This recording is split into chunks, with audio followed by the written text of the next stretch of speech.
नहीं मांगता है उसको भी देते हैं, और और वो उससे भी अधिक देते हैं जो वो मांगने में समर्थ नहीं है।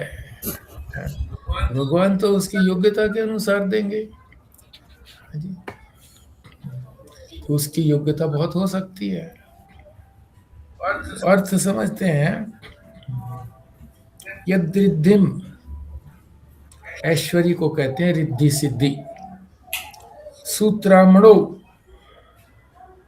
इंद्र को कहते हैं।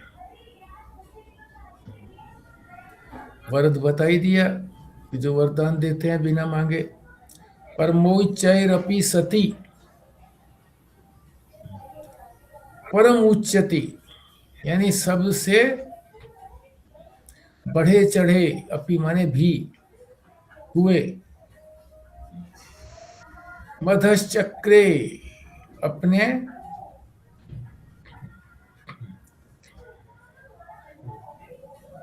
वैभव से नीचे कर देना। बाण है, क्या मतलब हुआ कि बाण ने, यानी बाणासुर ने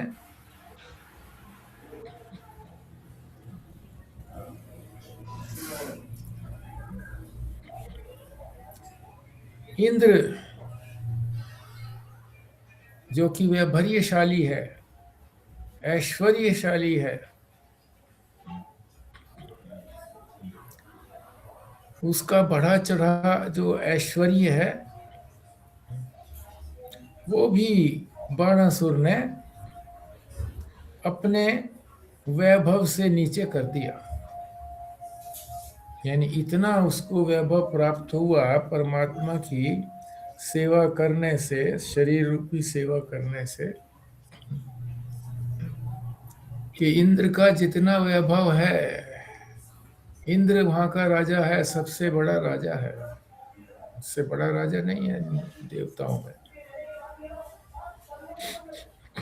उसके वैभव को भी कम कर दिया बाणासुर ने। परिजन विधेय त्रिभुवन,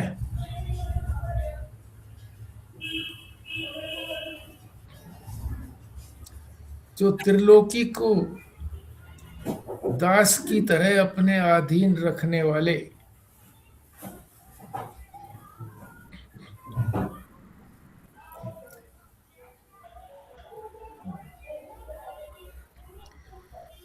कौन? रावण थे ना, त्रिलोकी को दास की तरह से अधीन रखने वाले। परिजन विधेय स्त्री भुवन है न तच्चित्रम तस्मिन, उस बाणासुर ने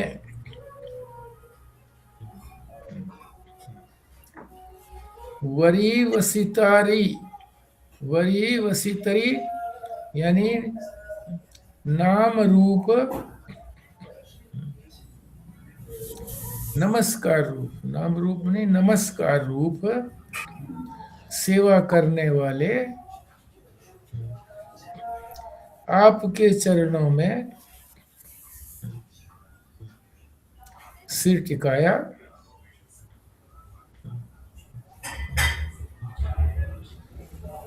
और उसको कौन सा ऐश्वर्य प्राप्त नहीं हुआ, कौन सी उन्नति प्राप्त नहीं हुई? न कस्य उन्नतई भवती, कौन सी उन्नति उसको प्राप्त नहीं हुई? यानी सारी उन्नति, सारा ऐश्वर्य, सारा वैभव उसको प्राप्त हुआ। किसको? वर्णस्तु। शिरस्त्व अवनति, आपके चरणों में सिर झुकाने से, अवनति माने सिर झुकाना, इस तरह से। तो वाक्यार्थ क्या हुआ? बाणासुर ने भगवान शिव शंकर के चरणों में अपना सिर झुकाकर, यानी अपना अहंकार हटाकर कि मैं भी कुछ हूं, उनकी शरीर से सेवा की। और वो ऐश्वर्यशाली इंद्र के, जो कि बढ़ा चढ़ा ऐश्वर्य है उनका, उसको भी उन्होंने अपने से नीचे कर दिया। ऐसा ऐश्वर्य इनका था कि वो इंद्र से भी अधिक ऐश्वर्य था। ये इसका वाक्यार्थ है। त्रिलोकी की बात आ गई कि त्रिलोकी को दास बनाने वाले इंद्र भी जो है वो त्रिलोकी के मालिक हैं, वो भी सारे इनको दास बनाते हैं। रावण ने भी इसी तरह से बनाया था। अब इसको विस्तार से समझते हैं। सबसे पहले तो लीला का प्रयोजन बताते हैं कि इसका क्या प्रयोजन है, क्या उद्देश्य है लीला का। ये जो आज पढ़ने जा रहे हैं, हम समझने जा रहे हैं। तो कह रहे हैं कस्यई, प्रश्न संख्या 61 पर।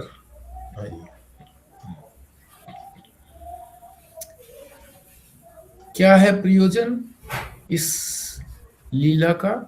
कस्यई उन्नतई त्वयि शीर्षः अवनति न भवति। आपके चरण कमलों पर आदमी झुकता है, अवनत होता है। अवनत माने झुकना ही। तो किस उन्नति को प्राप्त नहीं करता, यानी संपूर्ण उन्नति पा जाता है। झुकने से आदमी नीचा होता है, पर परमेश्वर के सामने झुकने से सबसे ऊंचा हो जाता है। संसार में तो दूसरे के सामने जब झुकते हैं तो इसका मतलब है कि हम आपके अधीन हैं। चाहे बल में हो, चाहे धन में हो, चाहे विद्या में हो।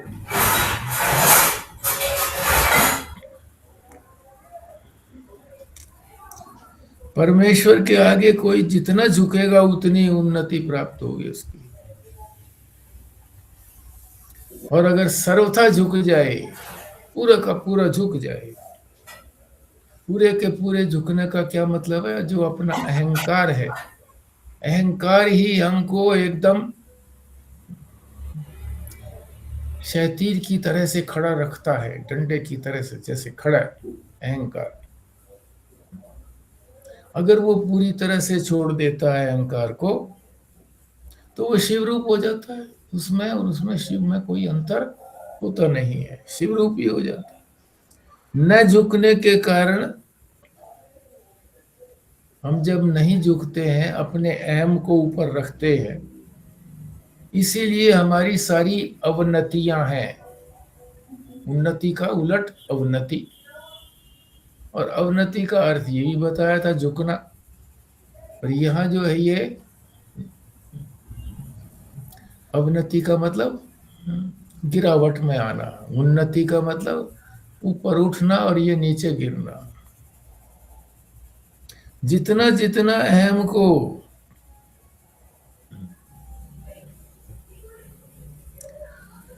बढ़ाया जाएगा, उतनी उतनी अवनतियां हैं। जितना जितना बढ़ाना का मतलब हम अपने शरीर से अपने आप को कहें कि हम तो शरीर से बलशाली है, हम तो बुद्धि से बलशाली है, किसी को भी बुद्धि में तर्क में हरा सकते हैं।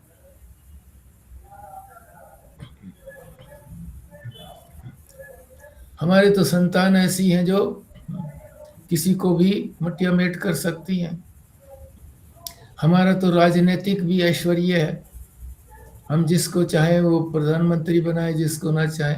जितना जितना ये बढ़ता चला जाएगा, उतनी उतनी गिरावट है, अवनति है। और जितना जितना इस अहम को झुकाया जाएगा परमात्मा के सामने, तो उतनी ही उतनी उन्नति होगी। जब सर्वथा झुका देते हैं कि मैं कुछ नहीं, मैं कुछ कर सकता ही नहीं, मैं हूं ही नहीं, आप ही हैं, ऐसा जब सोच लेता है तो फिर उन्नति ही उन्नति है। अवनति की पराकाष्ठा, अवनति की, यहाँ अवनति का मतलब होता है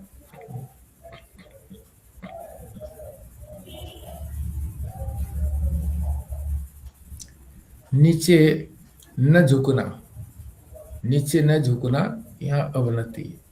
इसकी पराकाष्ठा, अंतिम सीमा क्या है? जब बिल्कुल नहीं झुकता है आदमी, अकड़ के खड़ा रह जाता है, तो क्या है? मैं ही सब कुछ हूं, मैं ही करके सारी सफलता प्राप्त कर सकता हूं।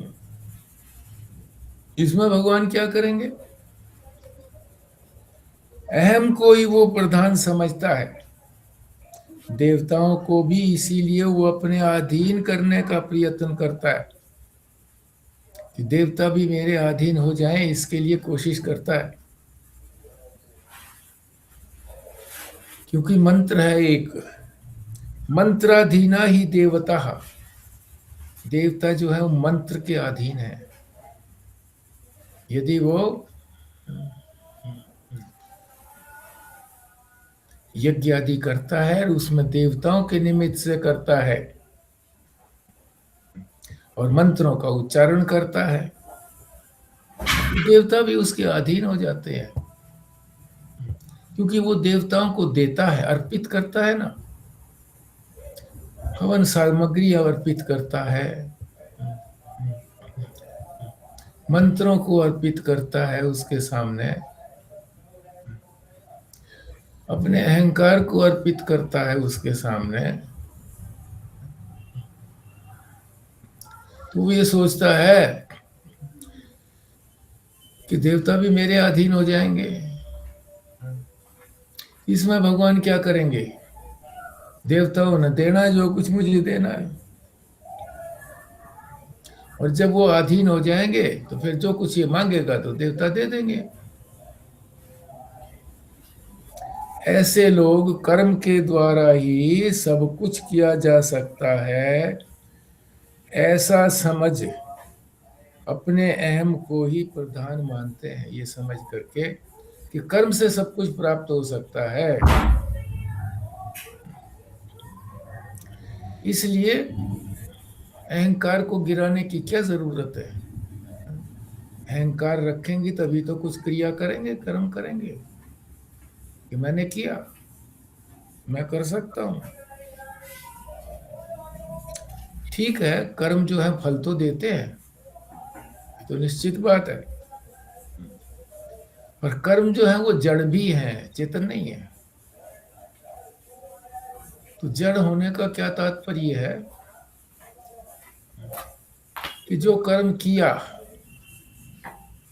उसका फल उसी समय तो हो सकता है,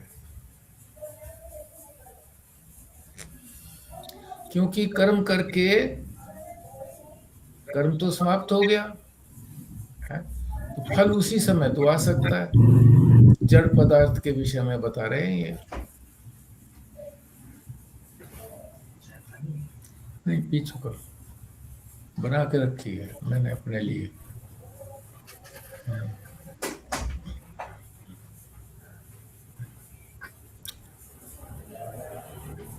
क्या कह रहे थे जी?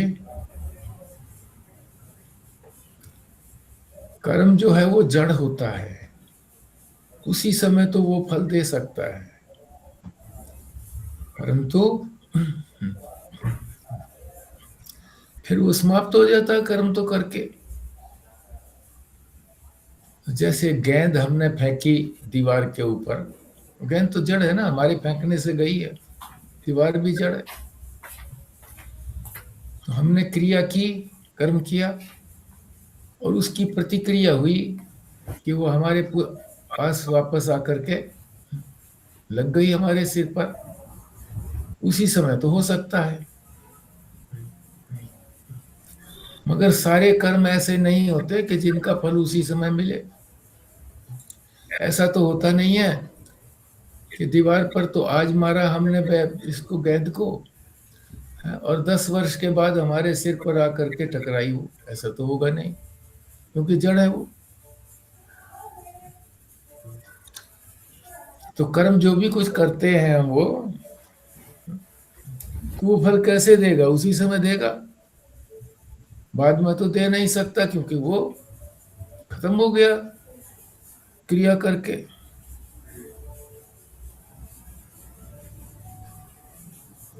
जड़ क्रिया के तुरंत बाद उसका नतीजा आता है, ये तो बात ठीक है, प्रतिक्रिया होती है। इस क्रिया प्रतिक्रिया को लोग ढूंढते रहते हैं कि क्या ऐसा कर्म करूं जिससे प्रतिक्रिया है वो मेरे पास पहुंचे। और इस संसार में जितने पदार्थ हैं वो सारे जड़ हैं, उनके प्रति कोई क्रिया करेंगे तो प्रतिक्रिया जो है उसी समय आने की संभावना तो नहीं है। कभी आ भी सकती है और बहुत बहुत बार देर से आती है।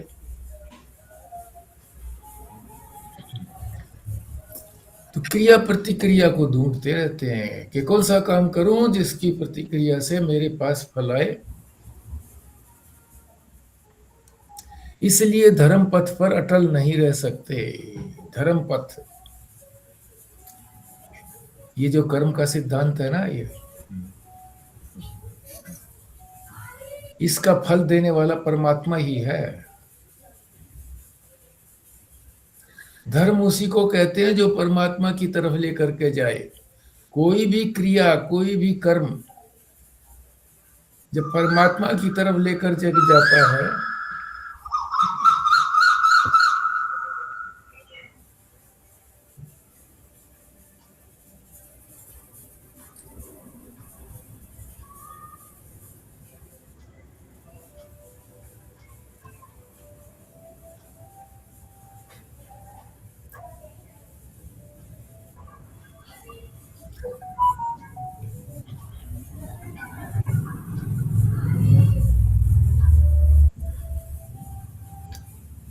कोई भी कर्म जब परमात्मा की तरफ लेकर के जाता है तभी वो धर्म कहलाता है, अन्यथा धर्म नहीं है।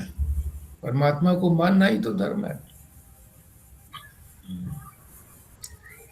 अतः सिद्धांत है कि कर्म फल देने वाला परमात्मा है। भाई, कर्म फल परमात्मा देगा, चाहे उसी वक्त दे और चाहे बाद में दे, क्योंकि बाद में भी वो दे सकता है, क्योंकि वो चेतन है, अपने अंदर उस कर्म के फल को संजो करके रखता है। कर्म खुद फल नहीं देता, परमात्मा के माध्यम से देता है।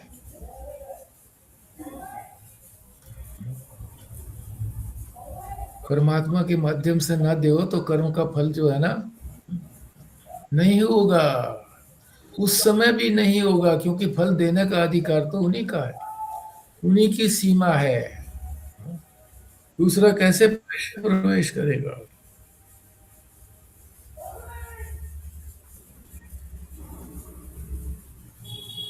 अब क्योंकि परमात्मा फल देता है, इसलिए किस समय फल मिले, कितना मिले, किस माध्यम से मिले, ये वो सारी परिस्थिति देख करके निर्णय करेगा परमात्मा।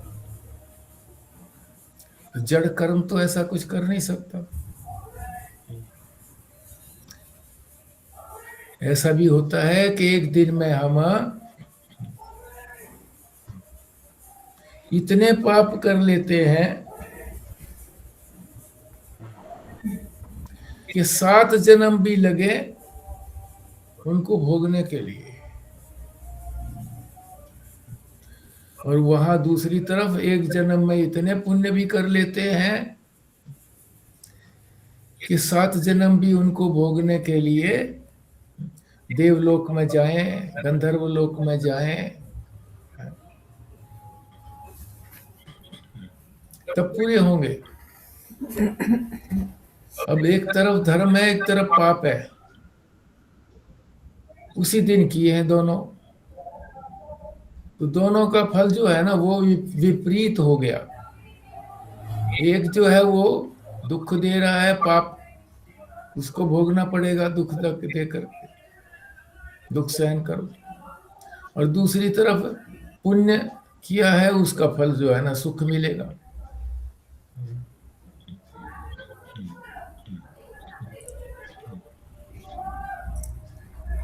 दोनों का फल इकट्ठा तो हो नहीं सकता। ये सुख भी भोगे और दुख भी भोगे, एक साथ तो भोग नहीं सकते।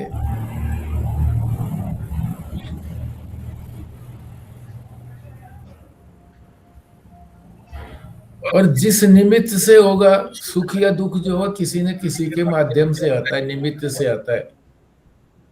तो निमित्त भी अनेक होंगे। जब इतने सारे पाप किए हैं, इतने सारे पुण्य किए हैं, तो किसी निमित्त से सुख आएंगे, किसी निमित्त से दुख आएंगे। तो निमित्त यानी उसके माध्यम से तो अलग अलग होंगे। तभी न उनके माध्यम से हमको सुख मिलेगा। तो ये मोटी सी बात यहाँ तक बताई है। आज यहीं तक हम विश्राम करते हैं, क्योंकि मुझे अपॉइंटमेंट ले रखी है डॉक्टर की 6 बजे की। तो इसमें एक तो बात बताई गई है अहंकार को निवृत्त करने की, कि अहंकार रखेंगे तो परमात्मा की तरफ उन्नति नहीं होगी। परमात्मा को ही सब कुछ समझ करके करना है। दूसरा है कर्म का सिद्धांत, कि कर्म के सिद्धांत में भी परमात्मा ही फल देता है, उसके अतिरिक्त फल नहीं दे सकता कोई, क्योंकि यही उनके अधिकार क्षेत्र में है। तो बाकी फिर कल करेंगे। ये 13वां श्लोक है क्या? ये 13वां श्लोक है, 13वां। पेज अब नंबर इससे आगे जो पृष्ठ नंबर है,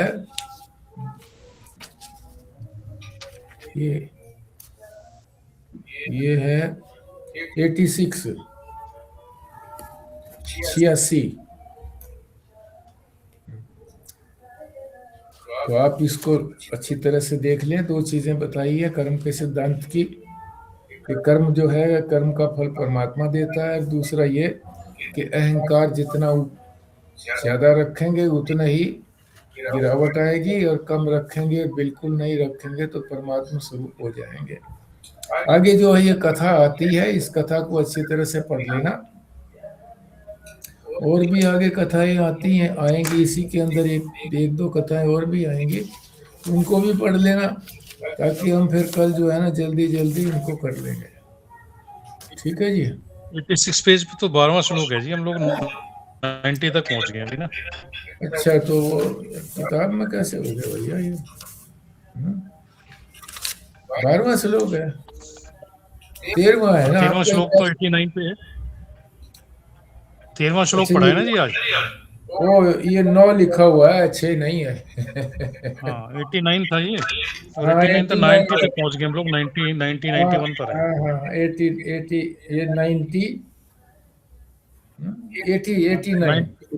89 है और 90 पर आ गए हम लोग। हाँ ठीक है, 90 पर आ गए थे। 90 पर नहीं है, बल्कि 91 पे आ गए थे, आधे पर। ठीक है। हाँ जी, करिए संजीव शर्मा जी, पूर्णाहुति जी।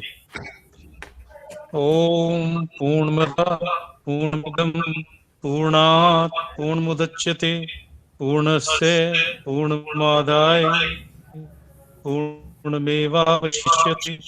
ओम शांति शांति शांति।